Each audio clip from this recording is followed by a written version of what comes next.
alguém queimou a lagarta? Se conecta Hã? no grid. Peraí, o pai tá fazendo. Cilindro, tá? Ó, e a partir do próximo ano, Transfere as os informações cartões de estudante vai ser com a digital. um sensor Quer também? no carro, e também para onde ficou o Thiago White, ele diretor de Você não sabe nem o que é isso aqui? É gostoso, Lola, igual o de Gui, Ó, igual ó. de Gui, ó. Ó, o de Gui, ó. Ovo, ó, tá vendo? que apertar o botão verde. Toma igual, toma igual. É carne, É gostoso. De 2012. Aí, ovo, pronto. Aê. Agora tá quente, Daqui a velho. pouquinho, a gente Tá vai fazer esse nada. super clássico das Américas. Eu não comi esse por Peraí. dela.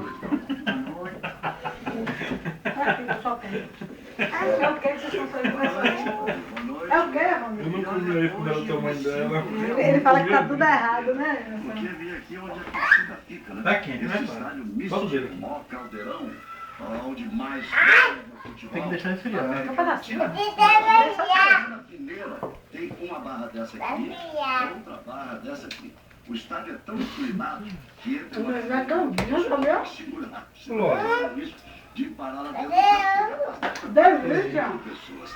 E uma curiosidade desse jogo, o Brasil e a Arruma Argentina agora se aqui, enfrentam desde meu filho. 1914. Nos 92 dos jogos, o equilíbrio é quase total e absoluto, mas é a primeira vez que Argentina e Brasil vão se enfrentar aqui na Bomboneira. Quando joga Tá bom, dá pra comer já. Deixa eu ver. eles Dá pra dizem que comer. o estádio balança, viu? Eles dizem que não trembla.